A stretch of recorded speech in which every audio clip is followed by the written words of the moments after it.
Welcome to Season 8 of the award-winning Retail Tea Break podcast. My name is Melissa Moore, the Retail Advisor, and each week I'll be joined by industry experts, retailers and brands to dispel the myths, share their knowledge and give you an insight into the retail industry. You can listen back to previous seasons on your favourite podcast platform, and while you're there, please do hit that follow button so that you get to listen to it first every week. You can watch us, of course, over on YouTube and subscribe to the Retail Advisor because you've no idea how useful that is to ensure that I can keep bringing you the content that you love. And remember, sharing is caring in the retail industry. Please do share episodes across any of the platforms with your network. And if you're on social media, tag me, Melissa Moore, and the Retail Tea Break podcast. So, in the meantime, grab that cup of tea, sit back and listen in to Season 8 of the Retail Tea Break podcast.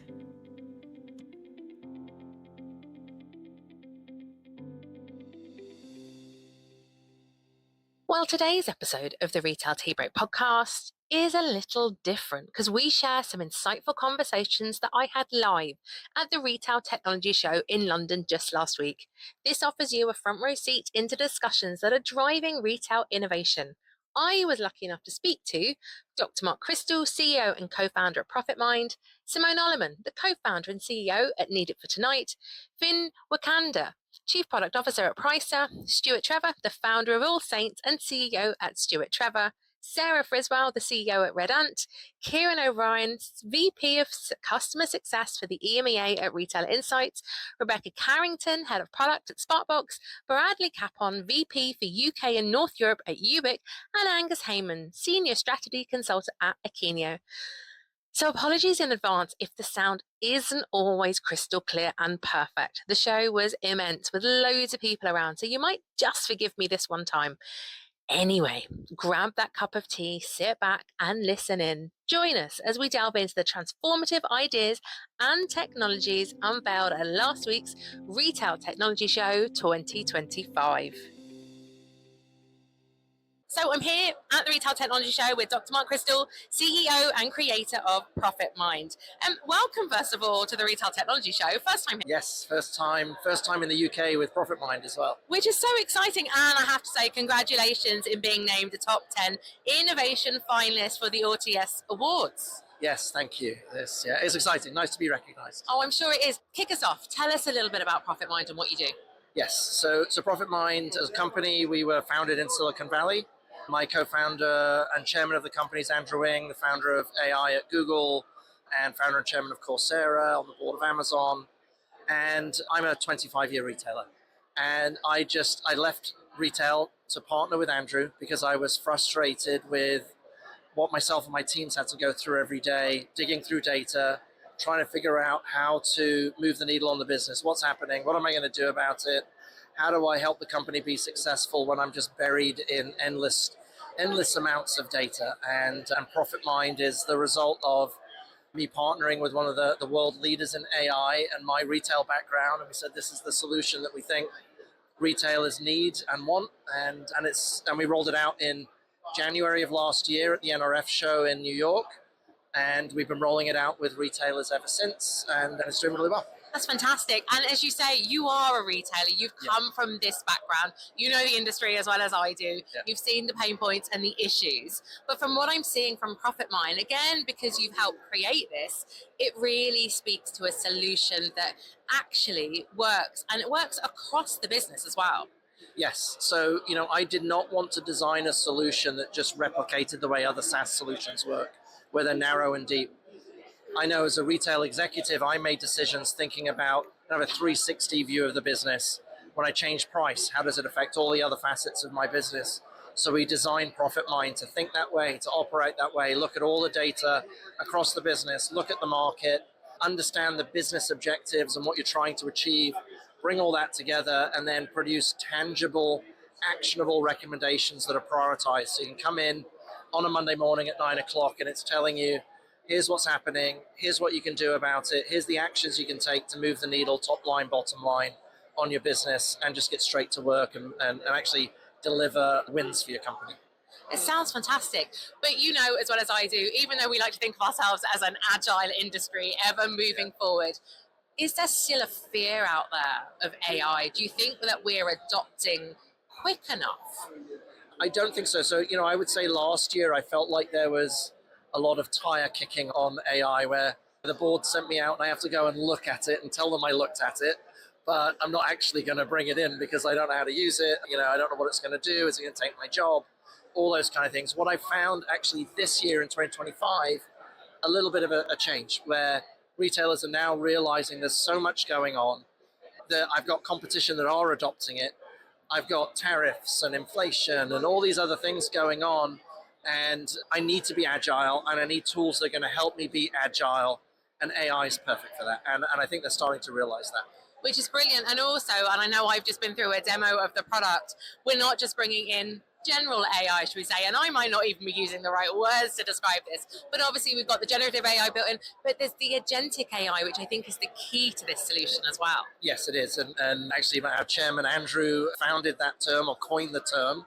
So every time you hear agentic AI, think of Profitmind. And yeah, the idea is basically it's literally an agent. You give it your goals as a business, you give it access to the data, you tell it who you're trying to win against, and it goes out and figures out how to move the needle on your business and solve your business objectives. Every week, it's going to come in and say, these are the actions that deliver your goals using your data, using your market. And there's another little cheeky side to this incredible piece of tech, which I love because, like you, I'm sure over the years, I've spent many an hour, many a day comp shopping. Profitmind does it for you. It does. So it learns the way you look at your competitors. So it will take your assortment, it will go out to the web and grabs your competitors, all of their products, their prices. Then it shops them, it compares the images, the copyright, all of the technical specifications. And then you can give it feedback. You give it a thumbs up, a thumbs down of where it does a good and bad job. And it learns the way you look at the market and learns how you want to position against your competition. And it just replicates that. And so after a couple of rounds of feedback, entirely automates the competitive shopping process. And now you just think about how you're going to action that data, not figuring out how you're going to get the data in the first place. Well, an incredible piece of tech. So Profitmind, Dr. Mark Chrystal, thank you so much. My pleasure. Still here at the Retail Technology Show. I'm delighted to be joined by Simone Oloman from the brand NIFT. Need for it tonight. Simone, how are you? Hi, I'm very well, thank you. Tell us a little bit about the brand. Need it for tonight, also known as NIFT, is, I think the easiest way to describe it is truly like delivery, but for quality fashion. So we have partnered with a really beautiful mix of conscious, contemporary, and some luxury brands as well, different boutique and brands in London to facilitate this very quick and eco delivery. Where did the idea come from? Was it a need you had? Were you seeing it within the industry? I mean, I was getting pretty fed up of how flawed delivery is. My sister had actually been let down by a late delivery on the day of a very important event. And she phoned me panicking and I was like, what's the big deal? And you're supposed to start to London and pick up the item. And she was like, no, I don't have the time. And also, I don't want to experience the rush of central London, particularly on a weekend. And it was really in that moment where we'd both queried, why isn't a platform or app where you can see what different stores and brands are in your area, and then crucially, just get it delivered quickly by like a bike. And that's where the idea had stemmed from. But at the time, I'd also been working for a conversational AI tech startup before the day of ChatGPT, which is very interesting. But I was working with different retailers, selling and consulting, and helping them to implement conversational AI into their digital transformation program. And it was during this role that I was able to have visibility of all of some queries that these retailers were being inundated with. And 95% of them were also around delivery. How do I track my order? I paid for express delivery and it hasn't turned up. My parcel's gone missing. And seeing the pain point of these retailers that they were letting down their customers with really bad and slow and unreliable delivery was just another reason why it just like, okay, not only solving a problem for consumers, but also a really big one for retailers. And I love that. I love the fact that you're seeing both sides of the coin here. We're obviously supporting the customers, which is so important to everyone in retail, but actually be fulfilling a need for the retailer as well, who doesn't want to let that customer down. I'm really interested in something you said there, that actually a lot of the local retail, so not necessarily big nationals or multinationals, independent and boutiques is very much driving this.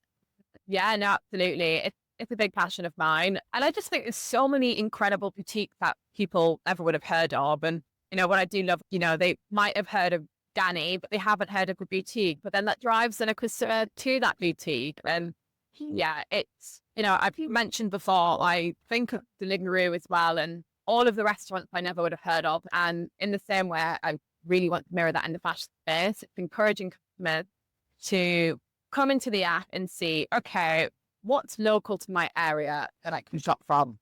And are you finding then that customers or potential shoppers then are interested in that aspect? Obviously, we know sustainability has become more important to everyone. Yeah, definitely. I think obviously the convenience play is huge. Being able to get something delivered in under 90 minutes is very exciting.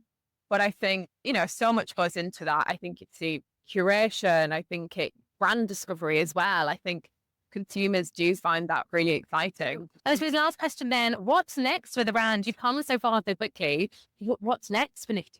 So we've recently brought out an embedded delivery checkout, speaking of the business in itself, and it does all interlink. It means that we can now power retailers, not just fashion, but any e-com, same day, and also next day delivery powered by NIFT. So we're super excited by this. And, a big passion of mine is to be able to champion and empower independents to have this, which ultimately increases basket conversions. And, we really want to enable those independents to be able to compete with the big fashion giants. Still here at the Retail Technology Show and joined by Wikander, Chief Product Officer at Pricer. So as we know, Pricer, the leading in-store automation and communication solution provider, which delivers electronic shelf edge labels. Finn, delighted to have you on the Retail Tea Break podcast. Thank you. Great to be here. So Pricer, as we know, the world's most reliable electronic shelf labeling solution. So from that perspective, we're going to dive a lot deeper into what you guys do, but actually given the environment that we're in at the moment, what are the main problems that retailers are coming to you with right now? First of all, we operate in like 70 markets, so we meet retailers of different sizes in different markets across the world every day. And I think my first reflection is that the challenges that we see and that retailers tell us about in the different markets are not that dissimilar. And in addition, we did during the fall, we conducted a quite thorough market research project in 6 of our main markets. There was the UK, but also US, France, Australia, Germany, and a few others. And if I try to summarize our key findings from there, I see 3 main areas that retailers really struggle with today. And number one, and this is really clear, it's overall operational cost pressure, and hence the need to make operations more efficient. So if you look at, not least here in the UK, with minimum wages increasing, taxes increasing, or you happen to have a president that suddenly decides to change tariffs overnight. So all of this puts enormous pressure on retailers to take away manual tasks and make operations more efficient. In addition, if you look at the purchase prices of goods for retailers, they vary much more now today than they have done previously. So a retailer needs to be able to adjust prices really swiftly, or they will lose a lot of margin. So even if, a price can change on the Monday, and if you have a manual task on this, you may be done by Thursday. That's 3 days of lost profit. So the possibility to do this digitally and immediately is pivotal. Because manual work, it's not possible to change all of these products that quickly.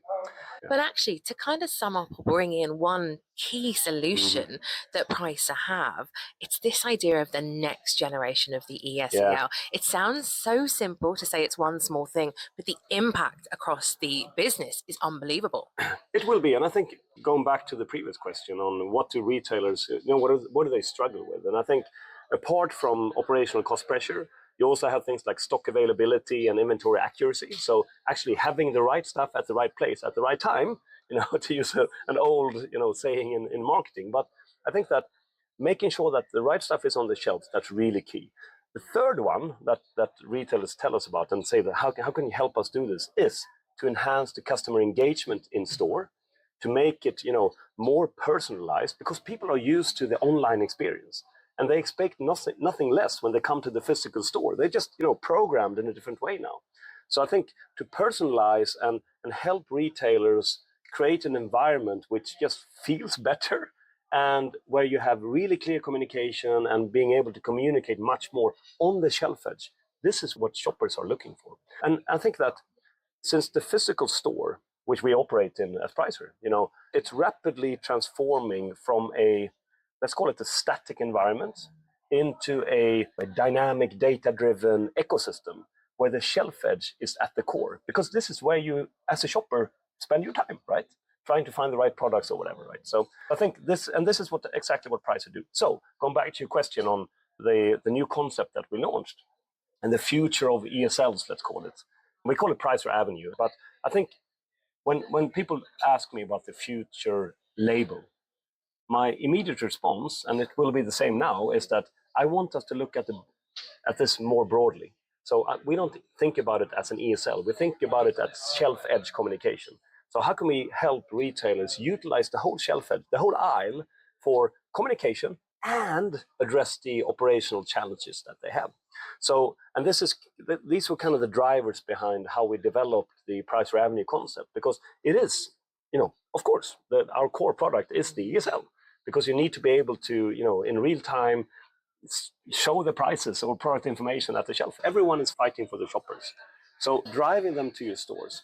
And this was a part of the research that we did during the fall, is that we asked, we polled about 1,000 UK shoppers, like, what do you want to experience in a retail store, or similar questions. And what a majority of them said was that they want clear information about products. So no, they don't ask for the fancy stuff. Clear information, the right prices, and they want it to be served digitally. And this was, I think it was like 64 or 66, so 2 out of 3 of all the shoppers we asked want, digital communication at the shelf edge and really clear information.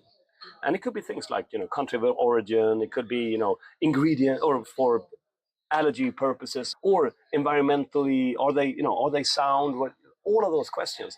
And how do you communicate that? You can do online, you can just click, right? Mm-hmm. But how do you do that on the shelf edge? And you need to be really smart about that. But again, clear information. The other thing that all shoppers like is promotions. Absolutely. Yeah, of course. I do that too. I want a good deal, right? So being able to do that digitally and not, hanging a paper tag on it. And you can also govern that from, headquarters. So you can take your estate of 1,000 stores and change the same messaging, the same prices in an instant to all those little labels. I think that's another paradigm of in-store communication. And then I think if you ask a shopper, I don't think they would express it. I don't even think they realize that that's a gain from having, shelf labels in the store. But it's that the time that you free up from the staff, so the operational mundane tasks of shifting paper labels, that can now be spent on customer satisfaction. And I think that is when people are looking for personalized experience, it's the people in the store that does the trick. So if you have someone who really, listens to you, helps you, or guide you to whatever, a new idea or, another product, I think the personalized aspect of the physical store will still remain. But if the store operators or the people working in the store are too busy shifting paper tags or doing picking for online orders or replenishing or, all the tasks they do, if we can reduce the time spent on that, then they can instead spend the time with consumers, and consumers will love that. And that will increase loyalty. And that's the key word. You're bringing that emotional connection. You're bringing your brand values in real life with real people to your customer. They're going to come back, and they're going to keep coming back. Yeah. And I think if you don't succeed in loyalty, well, then you need to compete on other things and typically lower the price. It sounds so exciting, and it really is, at the heart of everything retail is about right now, driving innovation, helping with product, as you said, at the core of that journey for the customer. Finn, thank you so much for your time today. Absolutely. Great to be here. So, still here at the Retail Technology Show, and I'm joined by the formidable Stuart Trevor, obviously founder of All Saints, but interestingly enough now, over the last 18 months, founder of Stuart Trevor, the label, the brand. Tell us a bit about what you've been up to. So, yes, StuartTrevor.com, it's an online store. I'd started working on taking vintage pieces that I used to collect in the old days when I was designing collections for Reese, All Saints, Bologara, Trevor, loads of other brands, Pasha in Ibiza. I would take vintage pieces and I would take inspiration from them. They would, I'd use them to get the creative juices flowing. And then when the building was empty, I collected a load. I got my collection out and I hung some chains from the ceiling and I put these outfits on hangers on the chains, and I invited people for a launch party during London Fashion Week in September 23. And they said, they were like, yeah, I love what you're talking about with these brands. They're great. But why don't you do another brand? And I was like, well, the last thing the world needs is another clothing brand, because there's, huge issues in the world with mountains of clothes going into landfill. And fast fashion is the biggest problem, but it's conspicuous consumption over the last 20 years. So I said, what about a clothing brand that doesn't produce any clothes? And they loved that. When I put that on social media, really hit a chord with people. And in the end, 750 people turned up for the launch, Oh my God. all going completely crazy. And I hadn't even thought about launching it as I just thought I was going to sell a few bits in this empty building that I own. And I think on the Sunday, as one of those investors turned up, on the Sunday that week, we had tech guys in and we sat down and built a website and started putting the photographs on there. And in the last 6 months, it's just gone ballistic. We really have hit a nerve of, where people want something other than mass-produced crap. I think that's a really interesting point, Stuart. Like, we're at this precipice. Maybe we're already in it at that respect, that we know landfill is bananas around the world. Funnily enough, not necessarily in our little part of the world, not necessarily in our country, but No. it seems to have been shipped abroad. And I know that's something you're really passionate about. You've seen it yourself. Yeah, and I'm going to Ghana in May, end of May. Invitation from the president of Ghana, as the new president that's come in, and the waste management company. They have 400 tons of stuff out there they don't know what to do with, and they've tried to stop the flow coming in, but the governments in Europe and Britain and America, they've actually told them that they will, they'll cut off any sort of aid to the country if they don't accept our waste. And it is horrendous. And I also see the huge social impact on, kids and people in third world countries, is it, or developing countries, where there are huge factories churning out 1 million pieces a day, and their workers live in concentration camp style billets. They work, they get up at 6 in the morning, they go to bed at midnight, they get given a bowl of rice and a sausage every day or whatever. And it's just horrendous. And it's to fund these fast fashion retailers. And I want to do something about it. I want to highlight it and make people aware of what's going on in the world and try and bring about positive change. I'm not saying I want to put them out of business. I would like them to, these huge corporations, billion-dollar corporations chasing trillion-dollar turnover, I would like them to I would like to encourage Gen Z and Gen A, the next incoming generation of customers, to make a stand against all of this, because why should we just have a lovely life? What about all the people in these countries that, they just a horrible life? They have our issues. Do you know what I mean? We've shipped our issues out. But to bring it back to that positive, then, tell us what you're doing with some of this product then that you've taken from these various sites around the world to reuse, and I suppose some would say recycle, but actually you're not. You're repurposing. Yeah, we have artists that hand paint on them. We add studs to them. We buy a load of dead stock fabric, sequin type stuff, whatever, cut the back out and replace it with something that's really lovely and interesting and cool, sparkly. So you get, from the front, it just looks like a normal garment. You turn around, there's a reveal. People are like, wow, oh my God, that is amazing. And we've sort of created that. We started off with vintage military shirts, and then we realized that some people might want a black shirt or a denim shirt, so we ended up adding then somebody wanted a suit, a blazer, like, business type person said, I really love that, but I need to go in an office. Can you do a blazer for me? So I did a woman's blazer, and I did a window in the back with these gold sequins that look like, starburst. And when she turns around, it's like, wow. And we realized that, so then we're adding it to jumpsuits, we're doing it. But we also we cut the sleeves off thing and replace them with the sleeves from another garment. So we take, a bomber jacket and mix it with a biker jacket, a denim jacket, mix it with a tartan, shirt or whatever, just making things that really look really cool and interesting, and basically trying to create a walking work of art. And every single piece, I have a little white label that I zigzag stitch onto it, and I sign it and I date it. And if you're the model, your name goes on there, and people love it because it's personalized, and they, it is almost like a walking work of art. That's And stunning. it's interesting. It's fun. And by the sounds of it, it's giving people confidence as well. It's making them feel individual because you've curated these pieces, which I think is so exciting nowadays. But look, to kind of finish off, and I know this is such a quick chat, which isn't normal for you or me. What's next for you, for the brand? What's coming up? We've got also, it's kind of interesting to come to this event today, and they talk about technology because it's the Retail Technology Show.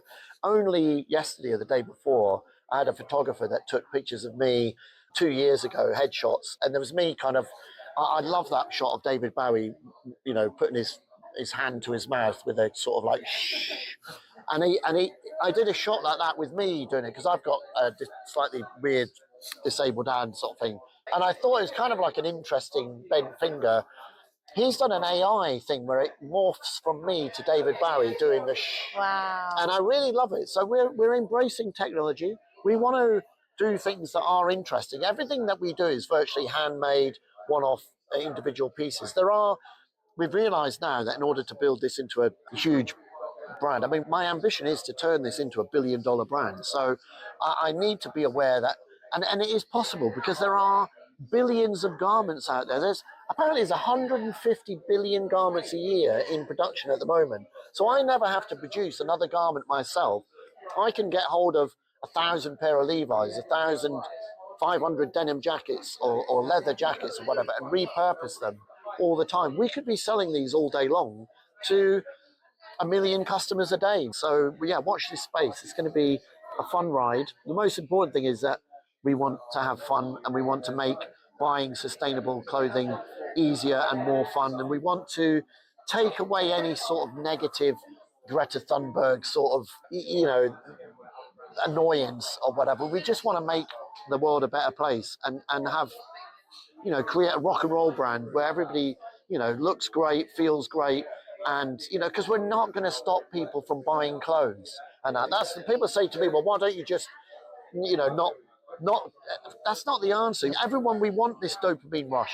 Everybody, doesn't matter who you are and where you're from, we all like to acquire new products every now and again, even if it's, we cut it down to once a month or whatever. If we can buy from sustainable brands or buy from brands that have a positive social or environmental impact, the world will be a better place. I'm joined here at the Retail Technology Show by Sarah Friswell from Red Ant. Welcome back to the Retail Tea Break podcast. Thank you. Lovely to see you again. I'm delighted to be back with you. So Red Ant's mission, as we know, is to create solutions that drive exceptional customer service, maximise sales, and improve operational performance. So what are the main problems, Sarah, that retailers are coming to you with right now? Yeah, really good question. I think there's been a lot of change over the last 18 months. It's the recognition that in particular markets things are quite difficult. So how do they leverage the customer base they already have? And that's more about more than blanket loyalty, and obviously marketing has its place in terms of awareness, but how do you really talk to that customer who maybe traditionally was buying regularly, but you just hadn't identified them any differently to the person that had only bought twice ever? We're seeing a lot of move towards incremental sales. So how can you build a mixed basket? So whether that's something they purchased in the store and something there and then something that maybe exists in another store in the same city or even a different area of the country altogether. And along with that, it might not be in another store, it might be in their warehouse. So how do they keep building those sales? And I think it's that I think we try and get closer and closer as an industry to that seamless experience. How do I come into a store, receive great service, and that it is really seamless in terms of what I can view at the time, how much knowledge that store associate has. We re-looked this year at the work we did really early days with Retail OS and looked at like how much more comfortable store associates are with like technology and how they're using it. But what was good to see in the market as a whole is you could see by sort of 10 to 15% increases that the expectation was there. So I think as a validation that store associates need more help, they are being asked daily now, like, does this stock exist somewhere else?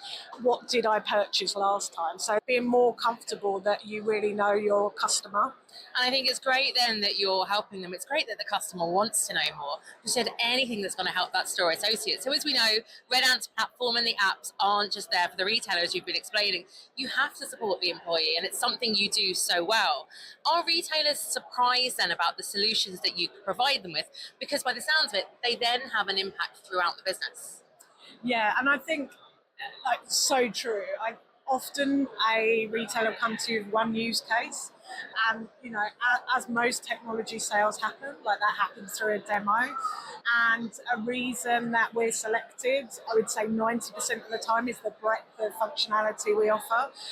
But it is there for the sake that it has been over 12, 13 years of working with retailers. This is something that is complementary to what they need.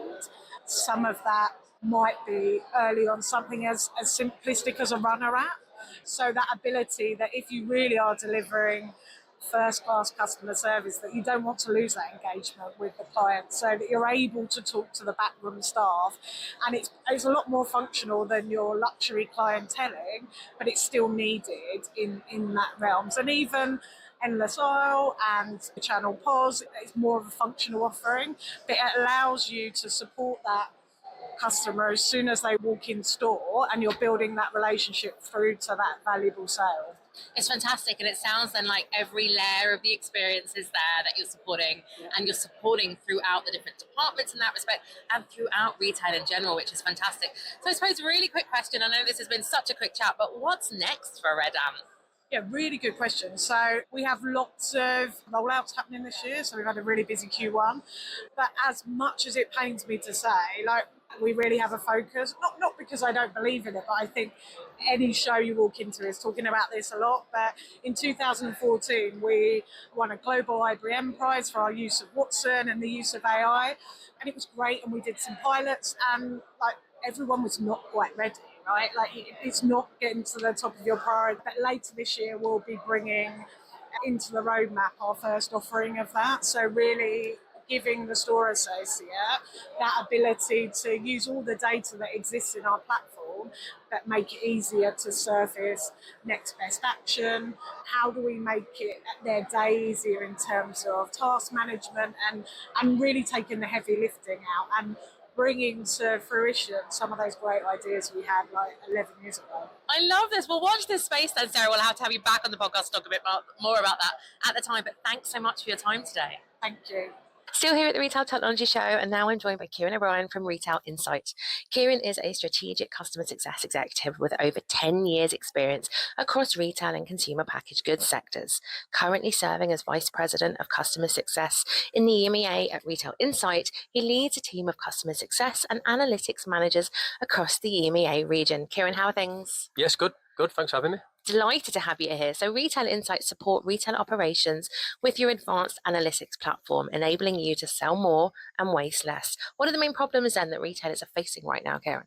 It's got to be costs, definitely costs. We've heard just in the last couple of weeks around, national insurance rises, minimum wage rises, the tariffs.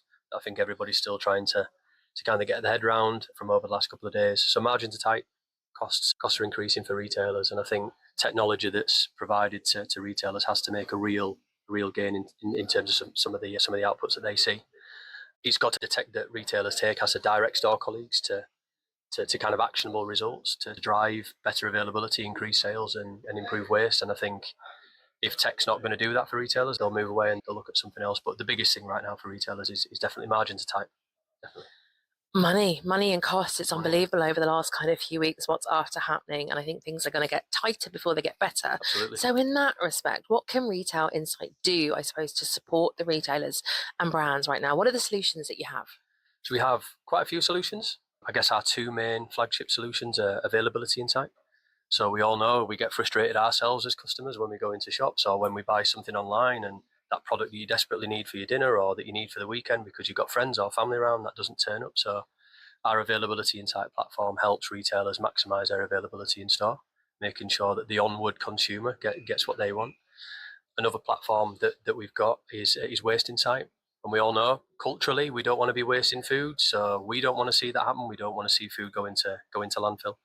So we help retailers sell more, waste less, which is good for them. It's good for their margins. It's good for them culturally around some of their ESG targets and things like that. But it's also great for the consumer because the likes of you and I can go in and get some decent bargains. So those are the two main platforms that we offer. But we've got some other amazing platforms.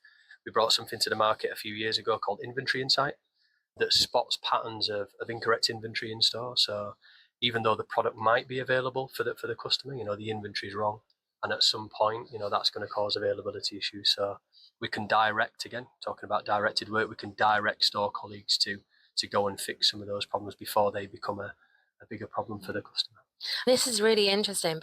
How the insights that you're collecting, that you're sharing with the retailer, obviously from what they're doing, how are they helping to create a better experience for the shopper? Yeah, well, as we just mentioned, whether it's a bricks and mortar customer and we go in and we buy our dinner, or whether it's an online shop, there is genuinely nothing worse than a really bad sub. You've ordered something and something completely different kind of turns up, or you go into a convenience shop or you go into a big retailer and that product's not there. So our analytics platform allows a retailer to kind of make positive changes around ranging, around replenishment, making sure that when the customer's standing at the fixture, they've got a great choice of products to be able to buy from. And that creates repeat purchases. If a shopper goes into a bricks and mortar store and they're able to get what they want and they're able to get it in an efficient manner, and the process of moving through the checkouts is great as well, they'll continue to shop at those stores. If they're buying online and they're getting everything that they ordered and they've got like order fulfillment, everything's arriving at their doorstep on time, then they'll just repeat purchase. And that's what we want the shopper to be doing for our clients and our retailers. So we've talked about, I suppose, how you're supporting the retailer on a whole. We've talked about how this is really helping that colleague in store and, of course, the shopper and driving that customer experience for them. But something that's so key right now, it's no longer a trend, it's a must-do for all retailers. Yep. Sustainability, helping people support, reducing waste as you do so well for so many of your customers. Why is that so important to them? It's important to us as a company. Yeah. We have solutions that help the retailers out, but it doesn't sit well for a company like us when we offer a waste platform to reduce waste that we see food going into the bin at the end of the evening. Certainly when there's a cost of living crisis that just seems to be going on and on and on and on. People were talking about cost of living crises a few years ago and we're still here. So it doesn't culturally fit right with us as a business that we've got food going into the bin. And we're proud to work with some clients who have got that same passion as well. So of course the clients want to make some great money off the reduce to clear process, but they also don't want food going into the bin. We've just worked with a client and just done some results for them for their calendar year 2024, and we've saved them over 3,000 tons of food waste from going into the bin. It's the equivalent of powering around like 9,000 homes a year from a CO2e point of view. This is huge. It's absolutely massive, and we as an organisation, we don't just want to be talking about this is how much we've recovered and this is how much we've sold. We want to be giving the client and also shouting about to the consumer base as well. Hey, listen, our platforms are really helping. So it's the equivalent weight of 250 double-decker buses. That's just one client last year. So yeah, we're really proud of some of those results, and more to come from our sustainability tracking system as well, which is good. Delighted to be joined again by Bex Carrington from Sparkbox.ai. Bex, welcome back to the Retail Tea Break podcast. Hello. Delighted to have you back on. Sparkbox, as we know, is AI trusted by global brands and retailers. So for you, for 2025, what are the main problems that retailers are coming to you with right now? Well, I think we're seeing a lot of interest. Like a lot of people are coming to us for allocation and replenishment at the moment, which, we saw a lot of interest in that. And that is our newest tool at Sparkbox. And I think the reason a lot of people are interested in allocation and replenishment is because, it's a mission critical task. You have to do it, especially if you've got stores, obviously, and it requires a huge amount of manual work. Our Sparkbox solution uses AI and retailers' trading data to make better decisions about when, where, and how much to restock a product, basically. Some of our clients are reporting that their allocation teams are just spending nearly all of their time on manual execution of allocations in their current solutions. We know that we're going to deliver a huge time savings to those retailers. And that means that teams can redirect their time to more strategic tasks, which are going to be much more beneficial for them. We're also definitely seeing interest from retailers in using AI to reduce manual workflows in general across all of our tools for their teams. And I think allocation and replenishment is the perfect use case for complex AI-based forecasting that's just sort of impossible to do as a human. And I think people are interested in that at the moment. And you're absolutely right. I think there's definitely more and more interest in it. And Sparkbox.ai, of course, were early adopters of AI, unlike the rest of us. You had seen very early on that AI could support the retail industry, save money, drive sales, and therefore, of course, improve customer experience. Do you think retailers and brands are surprised by the solutions that you can provide them with?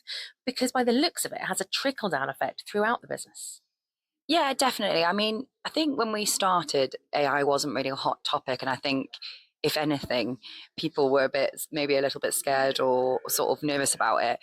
And it was probably a barrier to adoption by the retailers. That's why we've always been focused on delivering AI-based forecast and recommendations inside tools that make processes easier for merchandisers and for allocation teams as well. Our price optimization and buy optimization tools, for example, we don't just deliver recommendations, we enable workflows and automate sizing decisions as well. And I think when we're talking about like AI, people think about just the AI element, but with us, we also want to give people like a better working practices and processes when they're working in merchandising as well. What we've seen is that awareness of AI and interest in it is growing from retailers now. And I think what people are looking at now at the Retail Tech Show is like, what is the best place to put your money on AI?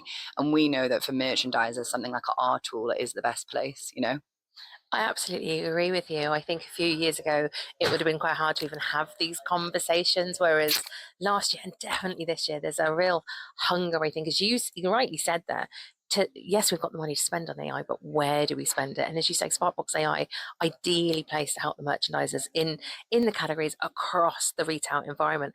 So I suppose last question then, because we could definitely talk all day, and I'm delighted to have you back again on the Retail Tea Break podcast this year. What's next though for Sparkbox AI? Well, at the moment, we're just continuing to focus on our 3 key tools that we have at the moment, which I've already mentioned: allocation and replenishment, pricing, and buy optimization. We're also linking all these tools together so that the clients can start in one area and make decisions all in one tool. So, she can come in on a Monday and she can see what to do with allocation. She can see if she's got slower styles that maybe she needs to take pricing decisions on, and also fast styles that she needs to buy. We want to be sort of a one-stop shop for trading decisions. And I think that's the future for us. But we want to continue sort of building our package, looking at other tools, getting more into the planning side as well, which I think is the future for us. And we believe like the future for merchandising is using AI tools with line demand forecasting in. So we'll continue to just sort of keep going with that ethos and build products that are really customer user friendly and focused on using AI in the best way for merchandisers. Delighted to welcome Bradley Capon, VP of the EMEA for Yoobic, to the Retail Tea Break podcast. How are you, Bradley? I'm very well. Pleasure to be here. Tell us a little bit about Yoobic. Tell us a bit about the brand, and I suppose what you do for those retailers and brands out there. Well, we're a brand which is focused on supporting frontline. I think the key thing for us is to support everything that they do in terms of things that they need to know, things they need to learn, and tackle one of the big challenges, which is efficiency in shops. So making it as easy as possible as we can for store teams. Which is something I love, and those that have listened to the Retail Tea Break podcast from the beginning will know I'm truly passionate about that. Having come from shop floor retail, it's including the people, our people, as I say, and communicating to them, which is obviously something you do really well. Congratulations then on the announcement with Morrison's. Tell us a little bit about this. It's exciting. It is. We're super excited, and I was really thrilled to actually announce it yesterday. But it's been a project we've been working on for a long time. And with all the recent changes happening from the costs going into retail right now, a lot of retailers are looking to find ways to make their business more efficient. So one of the fast ways to do that is looking at stores, and the work that we're going to be doing with Morrison's is to streamline everything that's happening in shops from a communication perspective to drive that efficiency and effectiveness in stores. So how does it actually work? So it's going to be a mobile application, which is powering all the frontline workforce, making sure that everything that they need to do on a daily basis is clear, visible, they know what they need to do at any point in time, and they can crack on and execute the activities. So it's essentially digitizing their approach to stores and making sure that everybody knows exactly what they need to do at any point in time. So is that tasking? Is that HR? Absolutely. So tasking, there's going to be learning on there. There'll be communications from the business. So a big focus will be around the tasking and making sure that the shops are efficient, they're compliant, they're delivering the standards that Morrison's expect. And ultimately, it's going to give back to the consumer as well. But from a tasking perspective, from legal, safety compliance, execution, promotions, everything will be delivered through the application to be as effective as they can. That's incredible, because I certainly, over my 25 years in the industry, all those things come in silos. So you have that HR message, could be an email. In the old days, it would have been a fax coming through, or something very, very specific, very kind of one-dimensional. And again, the tasking on the shop floor, again, it's had in its silo. It was very separate. By the sounds of it now, we're joining those things up almost in a holistic way. And it sounds like you're speaking to those colleagues, those staff, and bringing almost the brand values together on the application. I think retail shop floors are so complex. And actually, when you talk about communications, I think it undervalues exactly what communications is in retail, especially for the teams on the front line. There's so much going on with things that they need to action, things that they need to know, documents they need to see, policies they need to see, best learnings, best practices, and all those sorts of things. So it's a really challenging environment, let alone serving the customers. So us as a technology company, if we can simplify that world for the frontline teams, it's going to have a dramatic impact on both their happiness at work, but also from the customer as well. So it's one of the reasons that I love working at Yoobic, because we're supporting millions of people every day in their daily lives. So it's a great project to be working on, and for Morrison's, I think it's going to be game changing for everything that they're doing. Absolutely. And then I suppose for Morrison's and all the other retailers and brands you work with, you're always driving that customer experience as well, because I suppose if we're keeping our people happy, if we can communicate with them in a really good way, if it's become more efficient, surely then they can spend more time with their customers. Exactly. And I think we always talk about employee experience will result in good customer experience. If your employees are unhappy, if they're stressed, if they're disengaged because they don't know what they need to do, they're stressed about their workload, then it's going to have a negative impact on customers. So we're very focused on making sure that we can streamline everything that's happening in the business to support the way that they're operating on a day-to-day basis. And of course, different parts of retail will look at this slightly differently.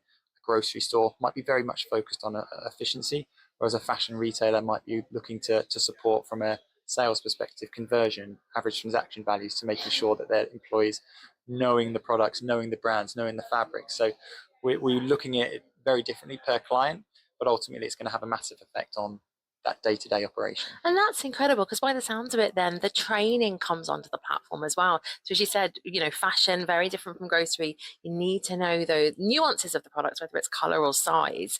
Does Yoobic hold all that information as well? Absolutely. So everything is going to be in one place. And I think that's one of the key things, that there's been a rise of mobile apps in tech across the years. Consolidation is one of the first things when we're talking about simplicity. If we can make it easier to come to one place, coming to Yoobic for the things I need to know, things I need to do, things I need to learn, then we're in a really good place for the colleagues to get up to speed quickly and deliver the value back to customers. So knowledge is critical. We're seeing a huge rise in trying to make sure that the colleagues feel confident in their roles, and within the platform we'll make sure that they're up to speed and enabled as much as we can. And that's one key word I'm hearing an awful lot here today at the Retail Technology Show: confidence, empowering our people. We want them to stay. We know retention is really hard at the moment, and also getting new people into the industry. But if we can drive confidence, it's surely the answer. I love it. Honestly, I love it. I think it's so important. I think when you look at the retail landscape, it's such a tough job, and regulations, and there's so more and more things that people need to do. If we can make people feel confident in their role, we have a huge impact to the way that they're going to work. The retention goes up, and like I say, it all leads back to the customer. So confidence is key. And again, if you're tackling the things that are impacting that, so if I feel stressed because I don't know what I need to do and I can't execute properly, that's a big problem. So that's why we look at the whole world of comms, take it down into small pieces. So the tasks that they need to do, comms that they need to see, the learning that they need to be enabled on, and then we get into a really strong place for the teams. Delighted to be joined by Angus Hayman, Senior Strategy Consultant at Akeneo, the product experience company, and leading provider, of course, of product information management solution. Angus brings deep e-commerce and omnichannel experience as both a business leader and a consultant. From joining the team which took the UK's first secure online order in 1995, Angus's experience includes leading the transformation of the profit performance of WH Smith's digital business over 13 years as e-commerce director and as head of e-commerce for Secret Sales relaunch. Angus, delighted to have you on the podcast. You've obviously got an incredible background in the industry. What do you think are the key issues facing retailers right now in 2025? Thank you, Melissa. It's kind of you to say that. Yeah, it's a tough time for consumers, and I think if it's a tough time for consumers, it's a tough time for retailers. But retailers will always find a way. I think that's certainly my experience of the industry, and that the issues are primarily cost. In the high street, you've got new costs coming through, and the e-com world, all those investments that happened during COVID are now having to hit paybacks. So they've moved center stage and have got more pressure than probably ever. And the theme, therefore, is I hear from lots of people today, but also in the day job, is around efficiency. Everyone wants efficiency, but efficiency means slightly different things to everyone, and it's getting underneath that, I guess, what a lot of my conversations are about. Certainly efficiency encouragingly means doing more with what you've got. So it's not a kind of how do we look at our head count through efficiency, but then in some businesses that's how do we do more with our marketing spend? How do we do more by spending less on promotional discounts or returns or just in our processes, how can we release people to probably do the job they were brought into the business for rather than the one they've got that involves spreadsheets and discontinuity and what have you. So I think that's finding the right way to get to efficiency, but doing it in a way that you're actually doing it better. You're not just doing an inefficient process more efficiently, but you're getting a better result at the end as well. It definitely sounds like the key, especially this year, as you say, costs are rising, people tend to be lesser on the ground than maybe they were. How are you helping customers align their product experience strategies to their actual business goals? I guess the first thing to say is that they're probably the same thing. I spent a lot of time trying to really understand what are the 4, 5, 6 things that a business have really identified is going to change the trajectory of their business. If they just do business as usual a bit better, they're at best going to track a market. Then they need to do more than that. And what I tend to then find is once you've identified those things, they can almost always be supported by product experience. And product experience is simplistically a potential shopper for your product, meeting your product. And that defines retail. That's what retail is all about. And each product will have multiple product experiences. It'll have different customers that it's being targeted to. It'll have different needs through a purchase and after sales process. So to kind of identifying for each of those. And actually, it's not something you go and get. All your products have already got a product experience. It's whether you're in control of it and it's doing what you want it to do. The conversation starts, and then the potential for getting your product experience to drive your business is across the P&L. So from the sales line, you can pull all those levers. You can add more range because you can do it more efficiently. And the new products, you can differentiate from the ones you've previously had. You can sell that same product in more channels. You can, just by understanding how you're driving the performance of products, you can adjust your mix, make sure you're selling the stuff that's got your best margins. you can go more premium, you can justify higher prices. And then at the efficiency side, there's a whole range of tasks, the way you create the product experiences and do it more efficiently, but also things like returns. If you set the right expectation up front, customers are more likely to meet that expectation. And critically, if you don't have the information, customers will create their own expectation anyway. So you need to give them the full, complete information, helps them buy it in the first place. But when they receive it, they'll then be more satisfied. And Gartner find that's a real big driver of ongoing loyalty. And that's an interesting one. That word loyalty, product experience and loyalty seem to come hand in hand, because if you get it right, if it's accurate in the customer's eyes, even if the pictures, the copy, whatever that might be, if it speaks the truth about the product, the customer, therefore their expectations set at the right level, they're happy, surely then you're driving customer loyalty, which is something is so difficult right now across the industry. Yeah, and going back to that efficiency theme as well, trying to do all these things without having to give up too much margin or spend too much. You can spend a lot of money to attract a customer. You can spend a lot of money to overcome the fact that you haven't got the right product information to try and sell it, and then you can end up spending more money in processing returns from two perspectives, because we see that the challenge there is on the admin side. You've got to take a phone call, you've got to take an email, you've got to process the physical product.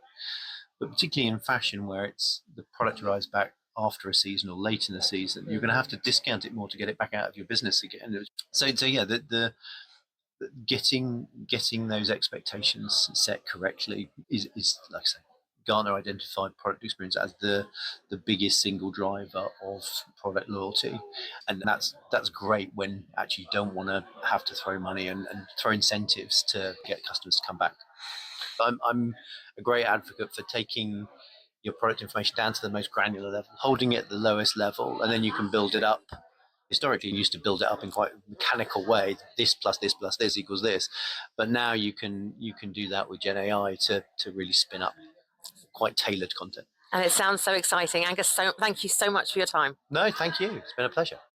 Well, I hope you enjoyed today's Megamix episode. And a little update, congratulations to AI-powered retail technology firm Profitmind, who were crowned the winner at the Retail Technology Show 2025 Innovation Awards. I'm absolutely thrilled for Dr. Mark Chrystal and the team there at Profitmind. And look, if you've enjoyed today's episode, please do share it with your network. And if you're on social media, tag me, Melissa Moore, and the Retail Tea Break podcast.